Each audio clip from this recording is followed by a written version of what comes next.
What is up, guys? This is Mac, and welcome to Mac TV. This is my new YouTube channel, and we'll be talking about my travels, what I do, and we'll be talking about cars. So make sure you subscribe, because there's me some good stuff coming.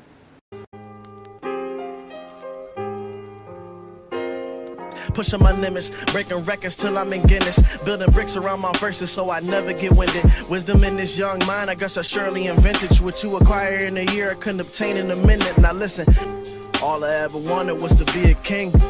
All I ever wanted was to be a god. Be a god. All I ever wanted was to be a god. Be a god. What I do, I'm a 68 Charlie in the United States Army. I was supposed to have been make this video a long time ago, but I just never got around to it. You know, just been busy with work and so on and so forth. So, in this video, I'll be explaining to you what 68 Charlie is, how do you get the MOS, whether you're prior service or whether you're coming in. So, myself, I was prior service. I was a mechanic before I became a nurse. And to get a class slot was a pain in the ass. Facts! Because you're getting a free license. So, they would much rather have... They would much rather prioritize the classes for the new soldiers than the prior service.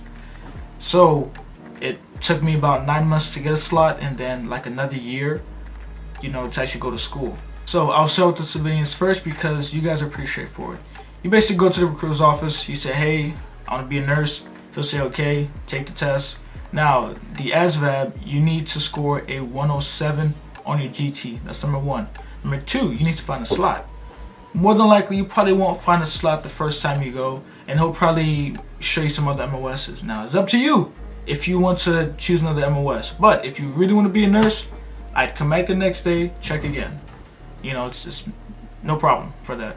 Now, if you're prior service, okay, you're going to need some patience. Because like I said before, it took me 9 months to get a slot. So the first thing is, obviously, your GT score needs to be above a 107. If it's not, you can go to the Ed Center and sign up for a thing called the FAST class. It is a 4-week long course that teaches you basic math, reading, paragraph comprehension, so on and so forth to increase your GT score. Once you do that, you go to retention and you basically say, hey, I would like to reclass to 68 Charlie. Now, I know there's some rules when it comes to reclassing and you're within your re-enlistment window. So just give it your attention. He'll give you more details on that. Alright?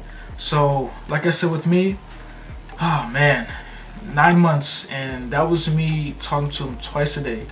That was before work and after lunch. So it got to a point where I started giving up. And I remember he said, hey, listen, let's do one more time. You know, he sent the request and it came down and I got a slot. And then I had to wait another year, but I got a slot. You know, I just had to be my P's and Q's. Don't get flagged, don't get in trouble, or you lose your slot. Now, you have a slot, let's talk about AIT. So, AIT is 1 year long and it's 2 phases. So, phase 1, everybody goes to phase 1 in Fort Sam, Houston. That's where you do AMP1. You also go to the cadavers lab, and I think you'll be introduced to blood draws and IV. I don't know. For our class, they did it with our class. So after you get through phase 1, phase 2, there's 5 sites. You can stay in Fort Sam, you can go to El Paso, Georgia, Maryland, or Washington State. Okay, and it's I don't know how I'm not too sure how they figure out who goes where. But that's where you go. So phase 2 is when the fun starts. This is when you'll be studying AMP2. This is also when you'll be going to the hospital, seeing real patients, learning to be a nurse. You'll be going to every single floor, med-surg, ICU, pediatrics, ER, labor and delivery. You'll be going to nursing home.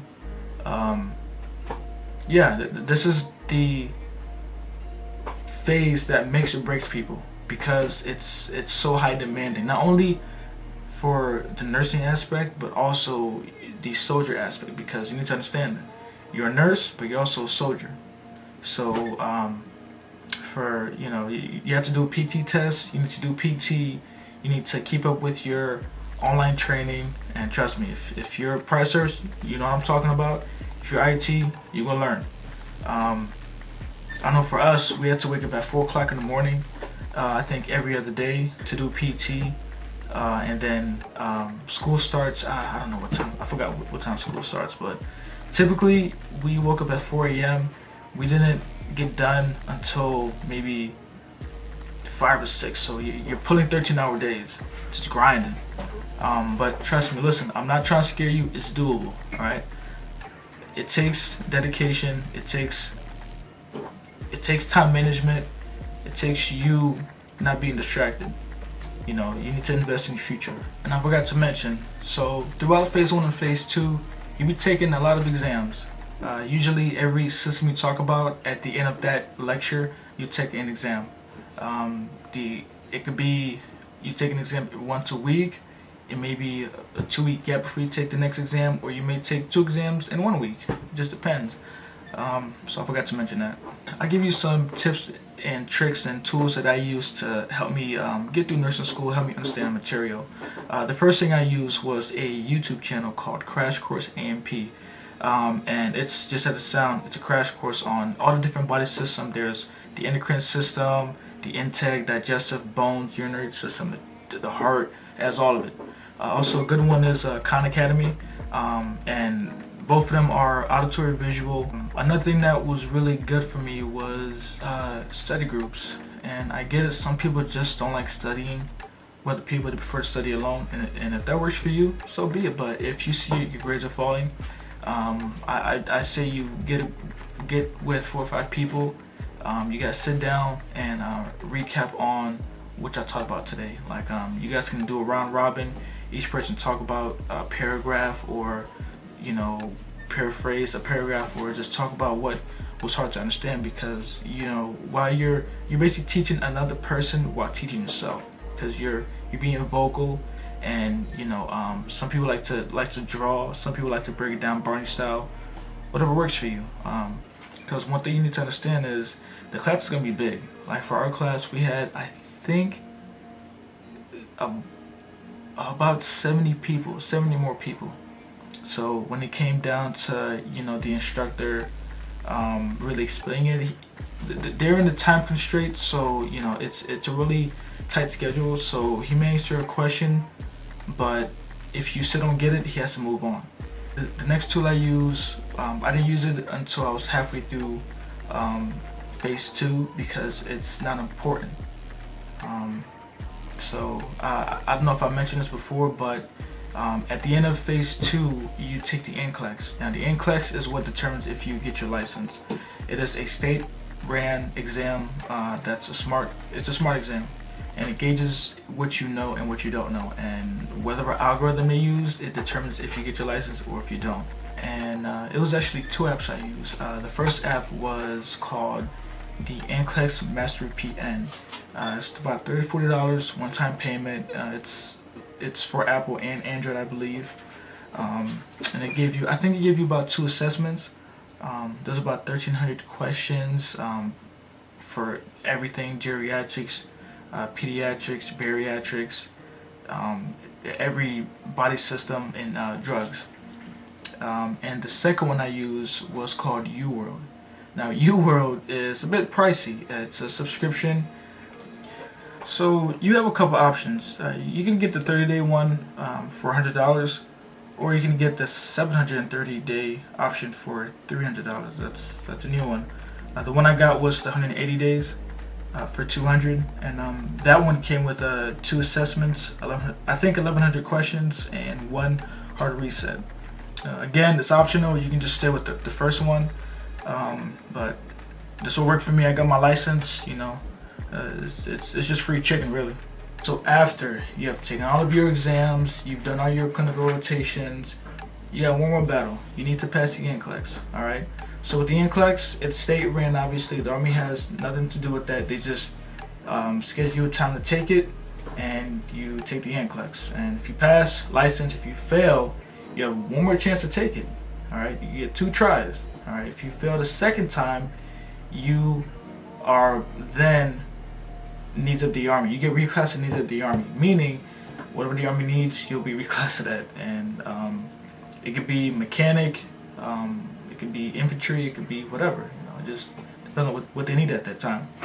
But if you pass, of course, you are now a licensed vocational nurse.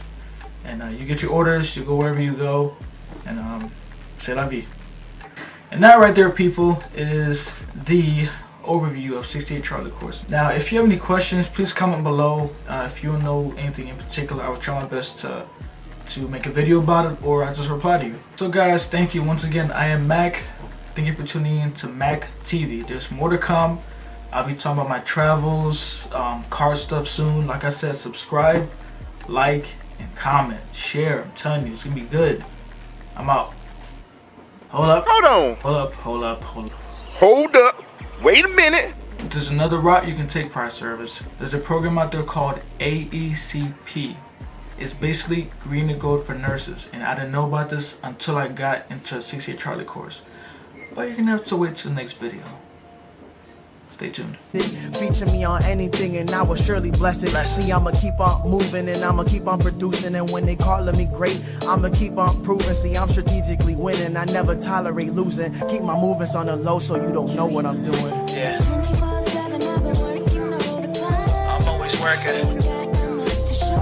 Gotta show a lot.